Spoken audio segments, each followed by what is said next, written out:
Seja muito bem-vindo a mais esse estudo. Hoje nós falaremos sobre o orgulho, utilizando algumas passagens do Evangelho. Este que é um dos maiores empecilhos para a humanidade na busca do Evangelho, na busca da vivência, na busca das virtudes. Então nós utilizaremos esse tema para a nossa reflexão de hoje.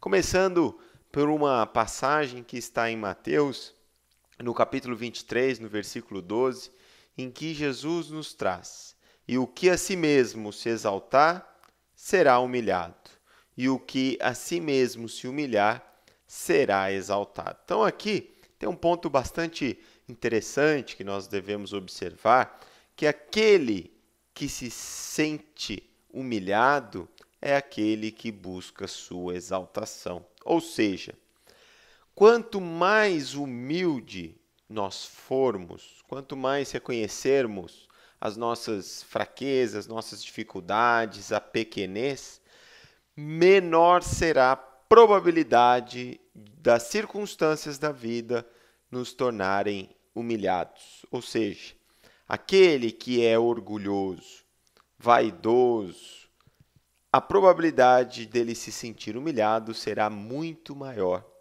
Então Jesus ele foca no Evangelho, para que não soframos a adquirir virtudes, e uma delas, ou a primeira delas, sempre é a humildade, ou como nós lemos lá no Sermão da Montanha, os pobres em espírito, Tem uma outra passagem em Lucas, que é até uma história, uma narrativa, em que nós encontramos aqui apenas o fechamento. "Digo-vos que este desceu justificado para a sua casa e não aquele.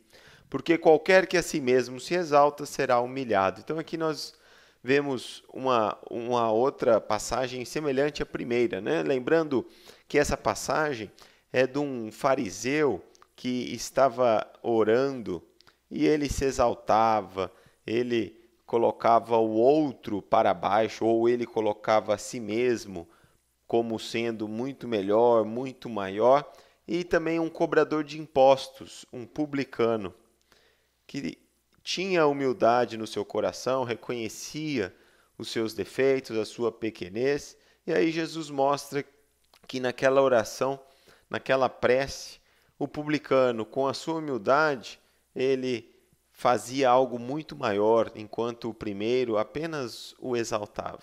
Então aqui, considerando essas orientações, com certeza o fariseu, na sua vida, na sua caminhada, ele mais cedo ou tarde será humilhado, E é lógico que existe um objetivo por trás disso. Não é à toa que Deus nos coloca em situações que nos geram sofrimento. Então, aquele que possui o orgulho que nós estamos estudando hoje, ele, por misericórdia divina, enfrentará situações de humilhação para a sua própria correção, para o seu próprio aprendizado, porque Deus quer, e dentro das suas leis que regem o universo, faz com que cada um de nós sempre continuemos crescendo, aprendendo, evoluindo. Portanto, aquele que se exaltar, ou aquele que possui o orgulho, ele terá diversas oportunidades de trabalhar essa vaidade, esse defeito moral que possui. E aqui também, na última passagem que nós encontraremos em Lucas, nós vemos o próprio Cristo, Jesus, falando com uma situação de humildade. Então, uma pessoa o chama de bom, e aí Jesus, com todo o conhecimento, com toda a sabedoria, o amor, a perfeição que nós temos hoje como referência a ele responde: "Olha, bom eu não sou.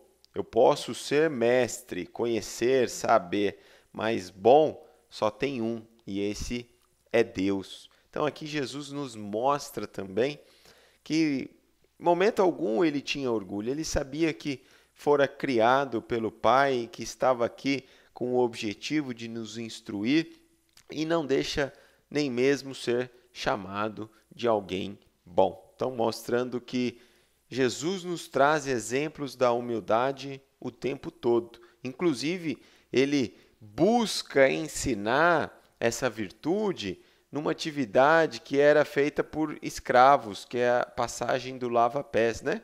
Que é muito interessante, que Jesus também aqui coloca o cristão como um grande servidor, como alguém com humildade. Então, nós temos o orgulho, a vaidade, o egoísmo. Eu coloquei alguns conceitos que estariam mais relacionados ao contexto que nós estamos falando, porque é bastante amplo e para cada uma das pessoas existe um significado diferente, mas o objetivo aqui é mostrar que o orgulho, o egoísmo e a vaidade, eles estão ligados, estão interligados. É muito difícil de nós separarmos um do outro. Então, o egoísmo ou o egoísta, que é aquele que se coloca no centro do universo, é aquele que se julga muito mais importante do que os demais, ou tudo deve acontecer à sua volta, é muito parecido com o orgulhoso também, que ele coloca os seus valores, as suas crenças como as verdades absolutas e ele sempre se acha melhor, mais importante, diferenciado, exclusivo das outras pessoas. A vaidade também está relacionado, né, com uma necessidade de venda de uma imagem pessoal para poder gerar admiração, gerar inveja, mostrar que a pessoa está numa situação melhor. Então, são defeitos que todos nós, em diferentes graus, possuímos. E se esses defeitos estão em alta, né, em desequilíbrio no nosso ser, estão exaltados, com certeza nós sofreremos por causa deles.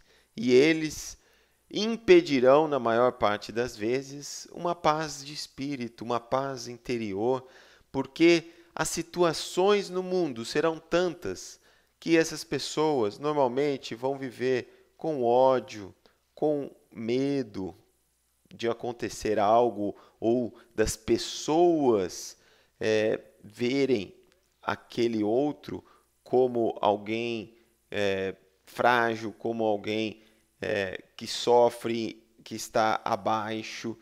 Então essas pessoas normalmente elas vão estar sempre gastando muito tempo, muita energia, muito pensamento buscando alimentar essas situações, né?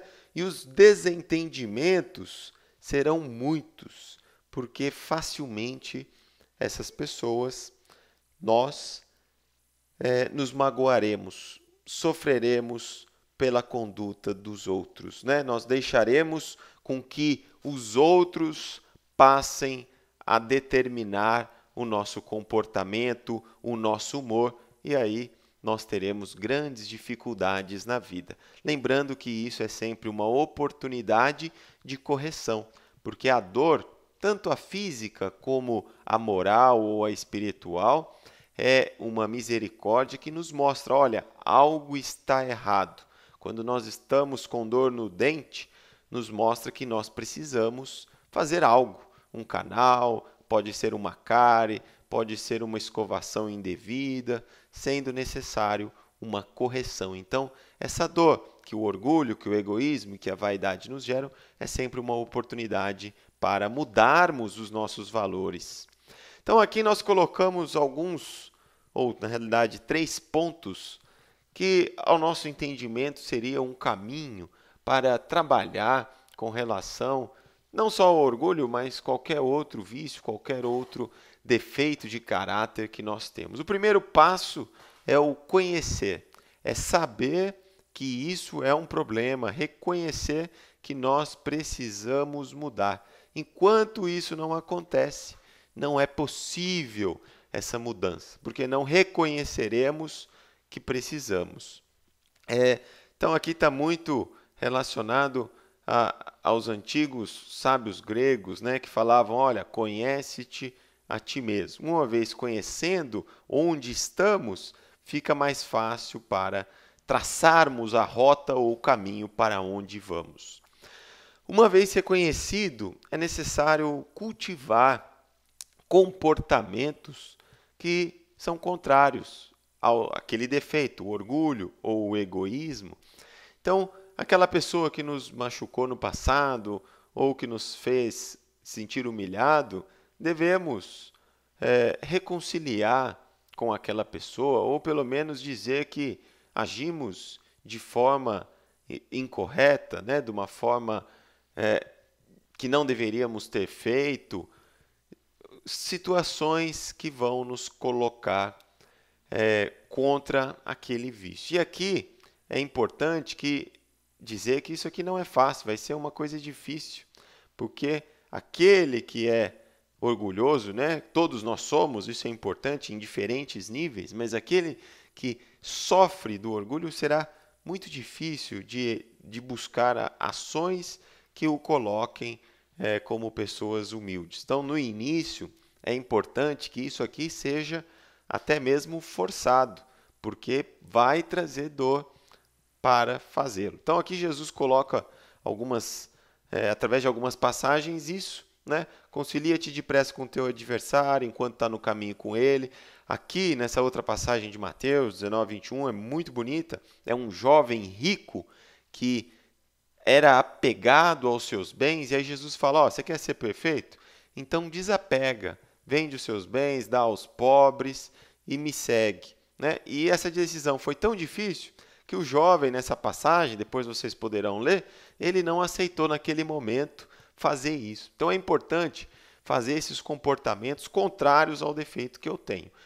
No começo, eles serão muito difíceis, com o tempo, tendem a facilitar. Terceiro ponto que é importante é a prática da caridade.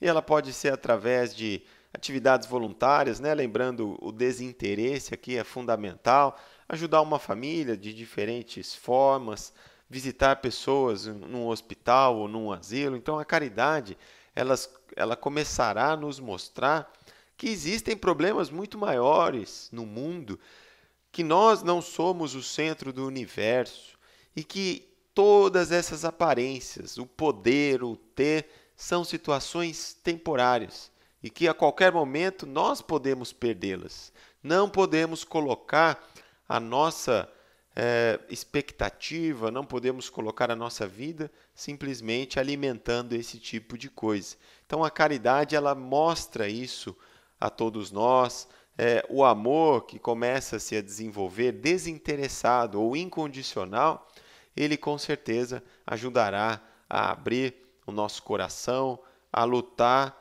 contra esses entraves que é o orgulho, o egoísmo e a vaidade. Então essa aqui é uma mensagem, né, utilizando de alguns pontos do Evangelho, como que nós podemos lutar contra o orgulho. Eu espero que tenha sido útil a todos vocês e até o próximo estudo. Obrigado.